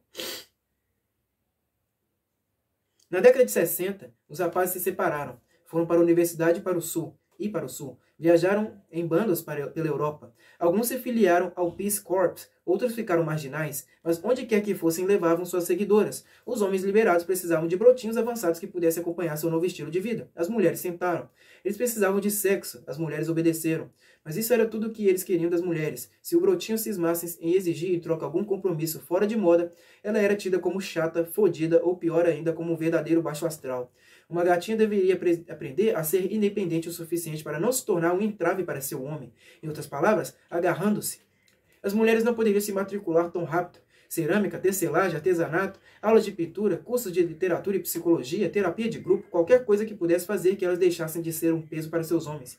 Elas sentavam-se com lágrimas nos olhos defronte de seus vários cavaletes. O que não significa insinuar que as gatinhas, elas próprias, não quisessem originariamente fugir da terra de ninguém. Não havia nenhum lugar para onde elas pudessem ir. Onde quer que fossem, seja em Greenwich Village, 1960. Berkeley ou Mississippi, C. 1964. Haight-Ashbury ou East Village, C. 1966, eram ainda consideradas apenas brotinhos imperceptíveis como pessoas. Não havia uma sociedade marginal para onde elas pudessem fugir. O sistema de classes sexuais existia em toda parte. Imunizadas culturalmente pela reação antifeminista, caso no longo período de esquecimento elas tivessem ouvido falar do feminismo de alguma maneira, fora somente através de sua depreciação, elas ainda tinham medo de se organizar em torno do seu próprio problema. Assim caíram na mesma armadilha que tinha engolido as mulheres da década de 20 e 30, a busca pela solução pessoal. A solução privada da década de 60, ironicamente, foi em geral tanto o bico da política, a política radical, consequentemente mais marginal e idealista do que as arenas oficiais segregadas do poder, quanto da arte ou da academia. A política radical deu a cada mulher a chance de fazer suas coisas. Repetindo as da década de 30, muitas mulheres viram a política não como um meio para construir uma vida melhor, mas como um fim em si mesmo. Muitas se associaram ao movimento pela paz como sempre um agradável passatempo feminino, inofensivo porque politicamente impotente, ele contudo proporcionou uma saída vicária para a agressão feminina. Outras se envolveram com o movimento pelos direitos civis, mas embora em geral ele não fosse politicamente mais eficaz do que a sua participação no movimento pela paz, os dias contados das mulheres brancas no movimento negro do início da década de 60 provaram, aliás, ser uma experiência mais valiosa em termos de seu próprio desenvolvimento político. Tem uma nota aqui, gente, deixa eu ver. 4. Em janeiro de 1968, 5.000 mulheres inscritas na coligação chamada Jeanette Rankin Brigade, acho que é isso mesmo, incluindo todos os nomes de mulheres importantes no movimento pela paz e até Coretta King, acho que é isso mesmo, no movimento pelos direitos civis, bem como todo grupo importante de mulheres, particularmente os grupos pela paz, como o Women's Strike for Peace, promoveram uma marcha das mulheres pela paz em Washington. A menos que acontecesse de você ser um dos demonstradores, provavelmente você nunca ouvira falar disso. Foi uma obra-prima da irrelevância política. Até os jornais locais mal acharam que ele valesse uma cobertura. Que valor noticiário poderia haver numa concentração em massa de galinhas tão ingênua a ponto de acreditar que a política fosse meramente uma questão de boa vontade? E, no entanto, é difícil imaginar que uma demonstração similar composta de 5.000 esquimós ou índios, ou de até 5.000 poodles circundando a Casa Branca seria tão facilmente ignorada. A reclamação das mulheres por serem um grupo oprimido raramente é sequer levada tanto a sério quanto qualquer grupo minoritário. Na verdade, as mulheres não constam sequer do mapa. Somos politicamente invisíveis. Em 1970, uma marcha de mulheres se torna um protesto significativo só se estiverem presentes escoltas simpatizantes ou mártires masculinos, ainda que sejam os mais desprezíveis, mais explorados, ou os marginais lunatic fringe, pois sejam legítimos ou ilegítimos, todos os homens são membros da sociedade, as mulheres não. Se essa demonstração não deu em mais nada, ela exprimiu dramaticamente a contínua falta de poder das mulheres. As mulheres são menos reconhecidas do que eram em 1915, quando eram consideradas uma ameaça, ou pelo menos um incômodo constante, hoje, 50 anos depois do voto ser alcançado. Tem continuação. As mulheres não representam sequer o embaraço, pois enquanto as mulheres forem politicamente tão impotentes e, o pior, politicamente invisíveis, quaisquer contribuições que possam trazer para o movimento serão de valor político insignificante. Seu serviço de datilografia, de mimeografia, de fazer folhetos, de colar envelopes, fazer café e seus serviços emocionais são inegavelmente úteis. Eles liberam os homens para realizarem seus próprios objetivos organizacionais, mas os interesses das mulheres de modo algum determinaram estes objetivos, exceto talvez naqueles poucos casos em que acontece de eles coincidirem com os interesses sectários masculinos. Até que as mesmas 5.000 mulheres estejam prontas para marchar em Washington, dessa vez para protestar contra a sua pura falta de poder, até que elas tenham se constituído por sua própria conta numa séria ameaça ao status quo, elas estão fadadas à contínua impotência política. Continuando, Isso é fácil de detectar no movimento de liberação feminino atual. As mulheres que foram para o Sul são, em geral, muito mais perspicazes, flexíveis e evoluídas politicamente do que as mulheres que entraram para o movimento pela paz e tendem a se dirigir muito mais rapidamente para o feminismo radical, talvez porque sua preocupação com o sofrimento dos negros fosse a tentativa na qual as mulheres brancas, desde 1920, mais se aproximaram de encarar sua própria opressão. Lutar pela causa dos que são mais visivelmente oprimidos é uma maneira eufemística de dizer que se é oprimido. Assim como o problema da escravidão incitou o feminismo radical do século XIX, assim o problema do racismo estimulou o novo feminismo. A analogia entre racismo e sexismo tinha sido finalmente inferida. Assim que as pessoas admitissem e se confrontassem com seu próprio racismo, elas não poderiam negar o paralelo. E se o racismo era eliminável, por que o sexismo não o seria também? Descreveu o período de 50 anos situado entre o fim do antigo movimento feminista e o início do novo movimento, com o objetivo de examinar os modos específicos pelos quais o mito da emancipação operou em cada década para encobrir as frustrações das mulheres modernas. A tática de encobrir as coisas foi utilizada eficazmente para reprivatizar as mulheres das décadas de 20 e 30. Depois disso, ela se uniu a uma paralisação da história feminista para que as mulheres se mantivessem girando histericamente num labirinto de falsas soluções. O mito tinha-lhes negado efetivamente uma saída legítima para suas frustrações. A terapia provara ser um fracasso como saída, ver o capítulo seguinte. Voltar para casa tampouco era uma solução, como provaram as gerações da década de 40 e 50. Por volta de 1970, as filhas rebeldes dessa geração desperdiçada não sabiam mais o que lhes valeria para todas as finalidades práticas sequer que tinha existido um movimento feminista. Ficaram apenas os restos desagradáveis da revolução abortada, uma coleção espantosa de contradições das suas funções. Por um lado, elas tinham o máximo de privilégios legais, a garantia literal de que eram consideradas cidadãs da sociedade com plenos direitos políticos, e no entanto não tinham poder.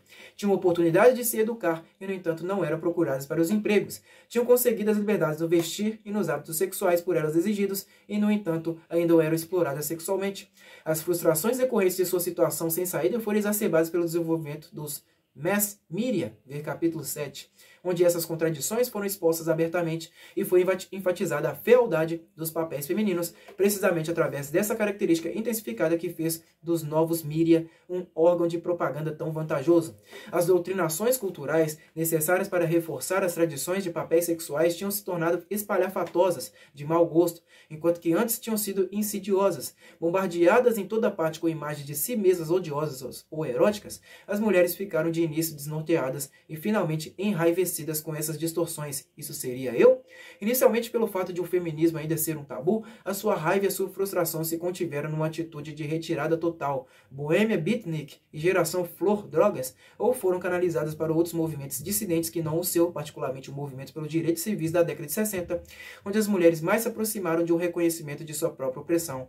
Mas finalmente a analogia é evidente entre a própria situação e a situação dos negros, unida ao espírito geral de dissensão, acabaram levando ao estabelecimento de um movimento de libertação das mulheres propriamente dito. A raiva revelou-se finalmente como sendo a própria saída.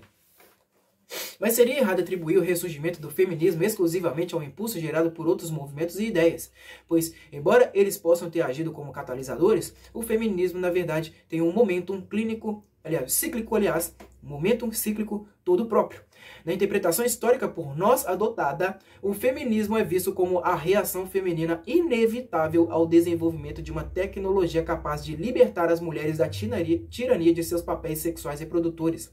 Tanto a própria condição biológica fundamental como o sistema de classes sexuais em que se baseia e reforça essa condição biológica. O desenvolvimento progressivo da ciência no século XX teria apenas acelerado a primeira reação feminista à Revolução Industrial. Só o controle da natalidade, por exemplo, um problema para o qual as primeiras feministas não encontraram solução, atingiu a partir de 1920 seu mais alto nível de desenvolvimento na história. Tentei descrever a dinâmica da contra-revolução que, junto com a crise temporal da guerra e da depressão, dificultou o desenvolvimento do feminismo. Por causa desse obstáculo, os novos desenvolvimentos científicos que poderiam ter ajudado enormemente a causa feminista ficaram nos laboratórios, ao passo que as práticas sexuais não só continuaram como antes, mas foram de fato intensificadas em reação à ameaça. Os progressos científicos que ameaçavam enfraquecer ainda mais ou ameaçavam romper totalmente a conexão entre o sexo e a reprodução quase não foram realizados culturalmente. O fato de a revolução científica não ter tido virtualmente nenhum efeito sobre o feminismo apenas ilustra a natureza política do problema. Os objetivos do feminismo nunca poderão ser atingidos pela evolução, mas somente pela revolução. Olha só. Os objetivos do feminismo nunca poderão ser atingidos pela evolução, mas somente pela revolução. O poder, embora ele tenha se desdobrado, nunca será abandonado sem que haja luta. 3. O Women's Liberation Movement. No espaço de 3 anos, vimos recriada toda a estrutura política do antigo movimento das mulheres. A profunda divisão entre as feministas radicais e os dois tipos de reformistas, as feministas conservadoras e as politiqueiras, reapareceu sob uma capa moderna. Existem hoje 3 campos principais dentro do movimento, eles próprios subdivididos. Sintetizamos brevemente esses campos, lembrando-nos de que, nesse período de formação, tanto a política quanto o quadro de membros de qualquer um desses grupos estão no constante estado de mudança. Primeiro, as feministas conservadoras. Embora proliferando agora em miríades de organizações similares, esse campo é talvez ainda melhor exemplificado pela pioneira e, consequentemente, mais radicalmente feminista do que em geral se acredita, NOW, a National Organization of Women, criada em 1965 por Beth Friedan, depois da repercussão com a publicação de sua A Mística Feminina, né, o livro A Mística Feminina, geralmente denominado o NAACP do Movimento das Mulheres, e porque de fato ele também está repleto de profissionais experimentadas que fizeram carreira, que se deram bem, ele é similarmente atacado pelos grupos mais jovens de libertação em virtude de seu carreirismo.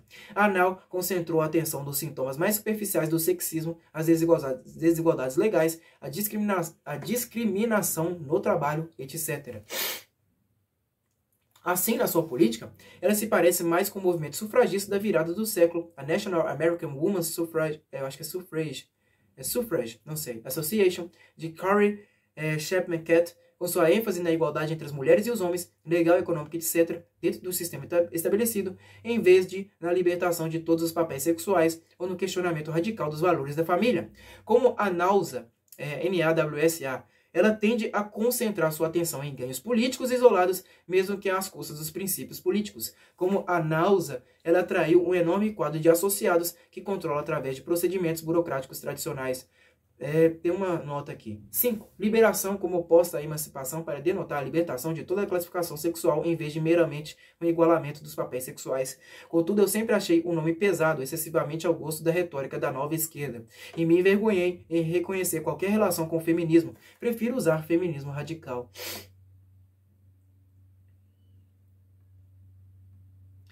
Continuando. Contudo, já para o movimento jovem, é evidente que essa posição insustentável, até em termos de ganhos políticos imediatos, como foi atestada pelo fracasso do último movimento feminista conservador, é mais um vestígio do antigo feminismo, ou, se preferirem, um precursor, aliás, do que um modelo para o novo movimento.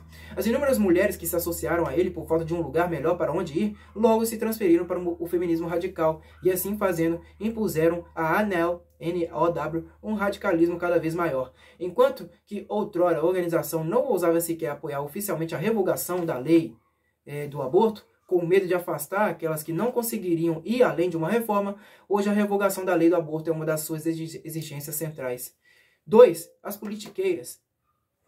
As politiqueiras do movimento feminino contemporâneo são aquelas mulheres cuja fidelidade primeira é para com a esquerda, o movimento, em vez de para com o Women's Liberation Movement, propriamente dito. Como as politiqueiras da era progressista, as politiqueiras contemporâneas veem o feminismo como apenas uma tangente para uma política radical verdadeira, em vez de um centro diretamente radical em si mesmo. Elas ainda veem os problemas masculinos, por exemplo, o recrutamento como universais, e os problemas femininos, por exemplo, o aborto, como sectários. Dentro da categoria das politiqueiras contemporâneas, existe ainda uma estrutura menor, que pode ser mais ou menos dividida como se segue. A. Participação feminina na esquerda. Hoje, toda a facção importante da esquerda e até mesmo alguns sindicatos, depois de uma resistência considerável, têm seus comitês do Women's Lib, onde discutem o chauvinismo masculino dentro da organização e incitam a um maior poder de decisão das mulheres. As politiqueiras desses cálculos são reformistas no sentido de que seu objetivo principal é melhorar sua própria situação dentro da arena limitada da política esquerdista. As outras mulheres são, na melhor das hipóteses, o seu primeiro eleitorado, sendo os problemas estritamente femininos vistos como nada mais do que um instrumento radicalmente vantajoso para recrutar mulheres para a luta maior. Assim, sua atitude com relação às outras mulheres tende a ser protetora e evangélica, uma aproximação organizadora. Eis algumas Black Panthers, mulheres, numa entrevista concedida ao The Movement, jornal underground, onde no seu estardalhaço se expressam de um modo talvez constrangedor para a esquerda branca, mas que, não obstante, é típico, porque tirado dela, da maior parte da retórica revolucionária branca sobre o assunto. Abre aspas. É muito importante que as mulheres que são mais esclarecidas, que já compreendem os princípios revolucionários, vão até elas e expliquem a elas e lutem com elas. Temos que reconhecer que as mulheres são politicamente atrasadas e que temos que lutar com elas, fecha aspas. Grifos da autora.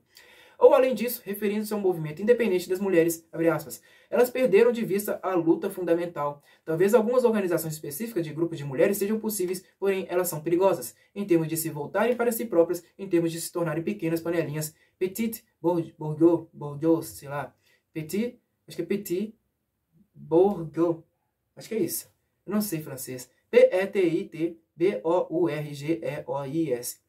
Bourgois, não sei, em que se fala o tempo todo de cuidar das crianças, o que se torne uma sessão de reclamações, fecha aspas, grifos da autora.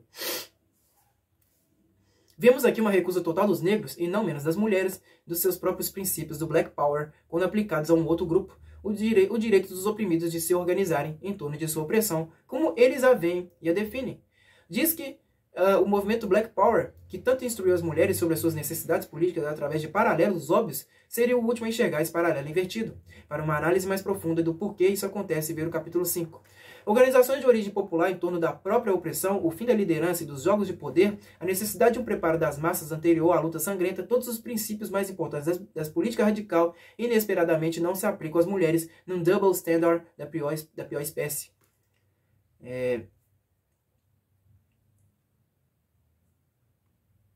Os grupos de libertação das mulheres, que ainda tentam atuar dentro do movimento esquerdista mais geral, não têm nenhuma chance, pois sua linha ditada de cima, suas análises táticas são planejadas pela própria classe, cujo poder ilegítimo elas contestam, e assim raramente conseguiram fazer mais do que aumentar a tensão que já ameaçava seus debilitados grupos esquerdistas com a extinção.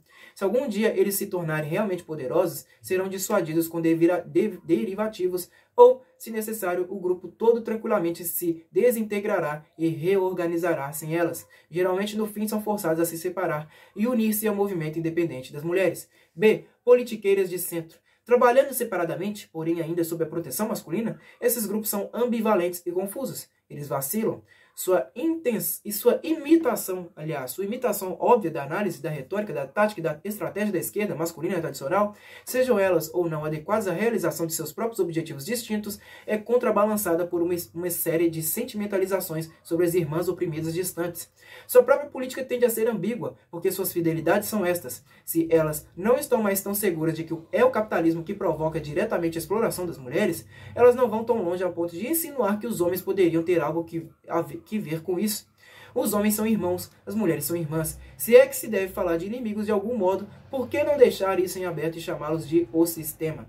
C. As politiqueiras feministas. Esta posição delineia talvez a maior proporção dos grupos anônimos fechados do movimento de libertação das mulheres existentes ao longo do país. É a posição para a qual muitas das centristas finalmente se inclinam. Basicamente é um feminismo conservador com insinuações esquerdistas, ou talvez diríamos que é um esquerdismo com insinuações feministas. Embora as politiqueiras feministas admitam que as mulheres devem se organizar em torno de sua própria opressão da maneira como elas a sentem, que elas podem realizar isso de um modo melhor através de grupos independentes e que a concentração principal de todo grupo de mulheres deveria ser nos problemas das mulheres, todo esforço é feito ainda visando adaptar essas atividades às análises esquerdistas existentes e às estruturas prioritárias, nas quais naturalmente as mulheres nunca vêm primeiro. Apesar da diversidade aparente dentro dessa estrutura, as três posições podem ser reduzidas a um denominador comum. O feminismo é secundário na ordem das prioridades políticas e deve ser talhado de modo a ajustar-se a uma estrutura política já existente, criada pelos homens. O medo de que se isso não for observado, o feminismo adotará uma resolução temerária, tornando-se divorciado da revolução, revela o receio de que o feminismo não seja uma questão legítima em si mesma, a qual requererá, infelizmente, uma revolução para que sejam alcançados os seus objetivos. E este é o dilema disso. As mulheres politiqueiras são incapazes de desenvolver uma política autêntica porque elas nunca enfrentaram realmente com coragem a realidade de sua opressão como mulheres. Sua incapacidade de criar uma análise esquerdista feminista própria, sua necessidade de relacionar o tempo todo o seu próprio problema a algumas lutas fundamentais, em vez de vê-lo como central ou mesmo revolucionário em si mesmo, deriva diretamente de seus sentimentos permanentes de inferioridade como mulheres. A incapacidade de colocar as próprias necessidades em primeiro lugar, a necessidade de aprovação masculina, nesse caso a aprovação do anti-establishment masculino, para legitimá-las politicamente, torna-as incapazes de se afastarem de outros movimentos quando necessário, e assim as consigna ao mero reformismo de esquerda, à falta de originalidade e, finalmente, à esterilidade política. Contudo, o contraste com o feminismo radical, a posição mais combativa dentro do movimento de libertação das mulheres, forçou as politiqueiras, bem como as feministas conservadoras, a uma crescente defensiva e, finalmente, a um radicalismo cada vez maior. Inicialmente, as mulheres cubanas e o NLF foram os modelos incontestados idolatradas sua liberdade. Hoje existe uma atitude do tipo esperar para ver o que dá. Ano passado, as questões puramente feministas nunca eram trazidas à baila sem que fosse prestado um tributo aos negros, aos trabalhadores ou aos estudantes. Este ano, os porta-vozes da esquerda, em vez disso, falam de um modo empolado e dando importância à abolição da família nuclear, pois a Irmandade da Esquerda correu para ver o que eles poderiam cooptar, propondo uma declaração contra a monogamia, a cujo sinal de homens ao trabalho. As feministas só poderiam rir amargamente, mas ainda enquanto que o SDS não ligava a mínima há alguns anos atrás para um tolo movimento feminino, hoje ele passou a atribuir às suas mulheres um papel cada vez mais atraente para impedi-las de abandonarem o movimento. Por exemplo, a Women's Militia, o exército de cabelos longos da facção Weatherman, do SDS, ao início do reconhecimento esquerdista oficial das mulheres como um importante grupo oprimido com seus próprios direitos, alguma compreensão superficial da necessidade de um movimento feminista independente, algum grau de consideração pelos problemas e protestos das mulheres, por exemplo, o aborto ou as creches diurnas, e a crescente política de derivativos. E assim como aconteceu nas primeiras fases do Black Power, há a mesma tentativa de pacificar, o mesmo riso liberal nervoso, a mesma insensibilidade para a sensação de ser uma mulher dissimulada nos dentes arreganhados de um sorriso do tipo "estamos tentando ganhar um beijo". 3. Feminismo radical. As duas posições que descrevemos usualmente geram uma terceira, a posição feminista radical. As mulheres de suas fileiras classificam-se desde em feministas moderadas, desiludidas com o anel, até em esquerdistas desiludidas com a Women's Lib, e incluem outras que ficaram esperando por essa alternativa, mulheres para as quais nem o feminismo burocrático conservador, nem o dogma esquerdista importado despertaram muito interesse. A posição feminista radical contemporânea é a descendente direta da linha feminista radical do antigo movimento, sobretudo e defendida por Stanton e Anthony, e mais tarde pela militante Congressional Union, subsequentemente conhecida como Women's Party. Ela vê o problema feminista não só como prioritário para as mulheres, mas também como central para qualquer análise revolucionária mais ampla. Recusa-se a aceitar a análise esquerdista atual, não porque seja excessivamente radical, mas por não ser suficientemente radical. Ela vê a análise esquerdista atual como anacrônica e superficial, porque não relaciona a estrutura do sistema de classes econômicas com suas origens no sistema de classes sexuais, que constitui o modelo de todos os outros sistemas de exploração, e assim o germe que deve ser primeiro eliminado por qualquer revolução autêntica. Nos capítulos seguintes, analisaria a ideologia do feminismo radical e a sua relação com outra teoria radical, de modo a ilustrar como só ele consegue colocar em foco as muitas áreas conturbadas da análise esquerdista, fornecendo pela primeira vez uma solução revolucionária completa. Devemos de imediato observar que o movimento pode reivindicar para si um potencial revolucionário muito maior, bem como qualitativamente diferente de qualquer outro movimento do passado. 1. Distribuição. Ao contrário dos grupos minoritários, uma contingência histórica, ou do proletariado, um desenvolvimento econômico, as mulheres sempre constituíram uma classe oprimida majoritária, 51%, espalhada uniformemente por todas as outras classes. Na América, o movimento mais semelhante ao feminismo, Black Power, mesmo que conseguisse mobilizar imediatamente todos os negros do país, disporia de apenas 15% da população. Na verdade, todas as minorias oprimidas juntas, sem supor nenhuma luta fracionária corpo a corpo, nenhuma luta faccionária, aliás, corpo a corpo, não constituiriam uma maioria, a não ser que as mulheres fossem incluídas. O fato de as mulheres viverem com homens, em alguns níveis, nossa pior desvantagem, pois o isolamento das mulheres umas das outras foi responsável pela ausência ou pela fraqueza do movimento de libertação das mulheres no passado, é, no outro sentido, uma vantagem, uma revolucionária em cada quarto de dormir não pode deixar de abalar o status quo. E se quem está se revoltando é a sua mulher, você não pode escapar para os subúrbios. O feminismo, quando ele realmente atingir seus objetivos, fará estourar as estruturas mais básicas de nossa sociedade. 2. Política pessoal. O movimento feminista é o primeiro a unir efetivamente o pessoal ao político. Ele está desenvolvendo um novo modo de relacionamento, um novo estilo político, que finalmente reconciliará o pessoal, sempre a prerrogativa feminina, com o público, com o mundo exterior, de modo a reintegrar o mundo com suas emoções e literalmente com seus sentidos.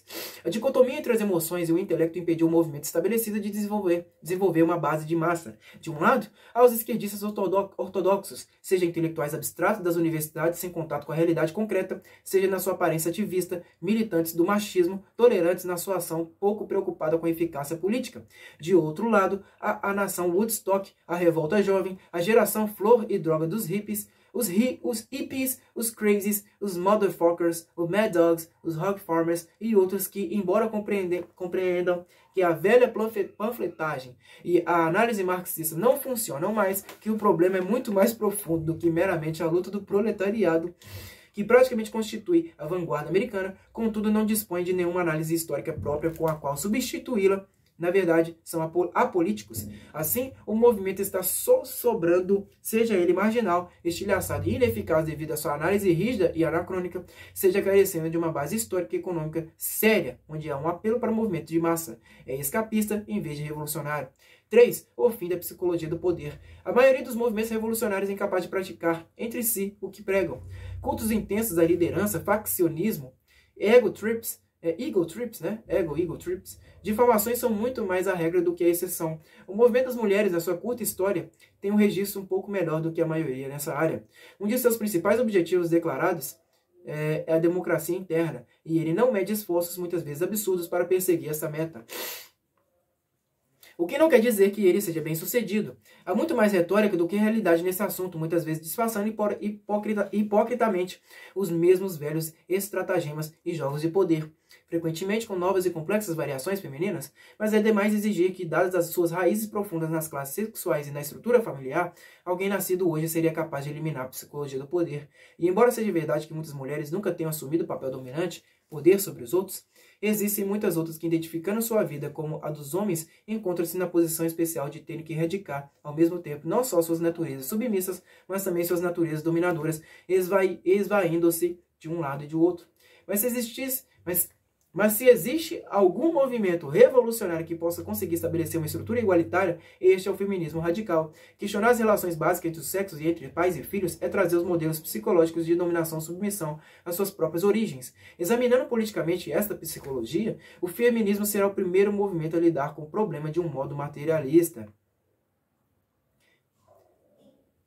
Capítulo 3. Freudismo, um feminismo desvirtuado. Se tivéssemos que mencionar a corrente cultural que mais caracteriza a América no século XX, essa seria a obra de Freud e as disciplinas que se originaram dela. Não existe ninguém que não seja hoje atingido por essa visão da vida humana, seja através de incursões na psique, seja através da terapia pessoal, uma experiência comum às crianças de classe média, ou seja, geralmente através de sua penetração na cultura popular.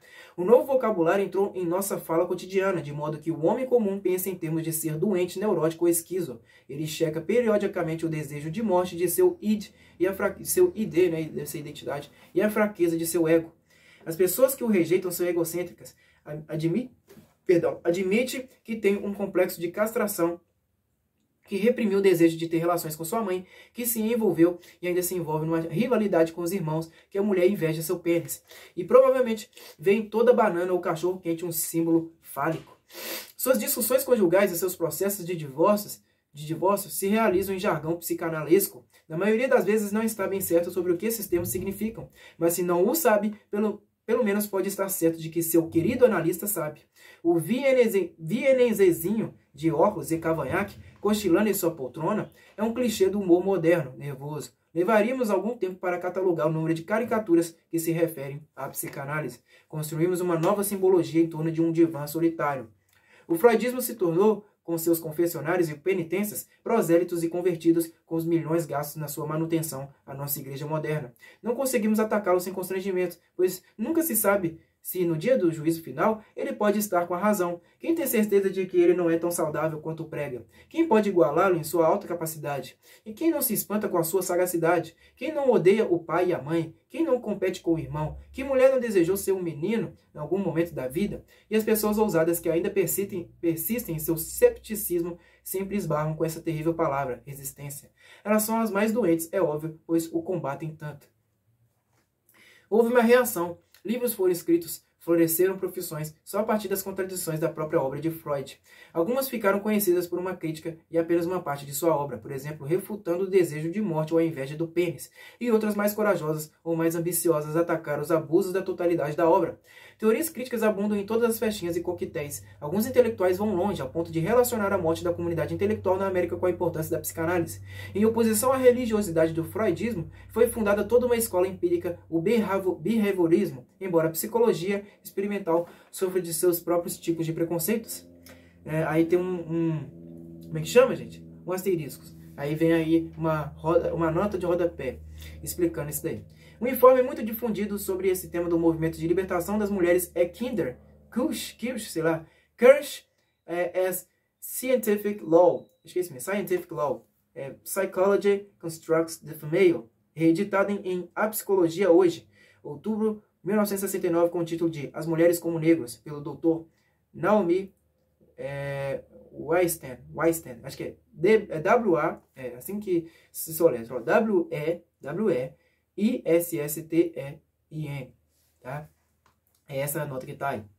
E gradativamente, com tudo isso, o pensamento freudiano foi desmontado, seus princípios mais essenciais foram sendo abandonados um por um, até não restar mais nada a ser atacado. E contudo, ele não morreu, embora a terapia psicanalítica se tenha mostrado ineficaz e as ideias de Freud sobre a sexualidade das mulheres tenham se revelado ligeiramente erradas, por exemplo, o mito do duplo orgasmo de Masters e Johnson, as velhas concepções ainda circulam. Os médicos continuam a praticá-las, e no fim de toda crítica nova encontramos uma homenagem culposa frente ao grande pai que começou tudo. Eles não conseguem matá-lo completamente. Mas eu não penso que isso seja simplesmente uma falta de coragem admitir, depois de todos esses anos, que o rei estava nu. Não creio que isso ocorra só porque eles estejam com isso minando seu ganha-pão.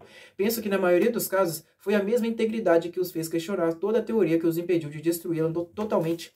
Intuitivamente, sua consciência lhes diz que não se atrevam a desferir esse golpe final, pois ainda sentimos que existe alguma verdade nas teorias de Freud, embora elas não sejam empiricamente verificáveis, embora o freudismo, na prática clínica, tenha levado a absurdos reais, embora de fato desde 1913 já se tivesse observado que a psicanálise era a própria doença que ela pretendia curar, criando uma nova neurose no lugar da antiga, e embora se observasse que as pessoas sob terapia pareciam hoje mais preocupadas consigo mesmas do que nunca, tendo chegado a um estado de neurose perceptiva, repleto de regressões, de transferências cegas de amor e de solilóquios agonizantes. Embora essas pessoas sob terapia sejam dominadas pela confusão quando lhes perguntam, sem rodeios, essas terapias ajudam ou elas valem a pena, elas não podem ser menosprezadas completamente.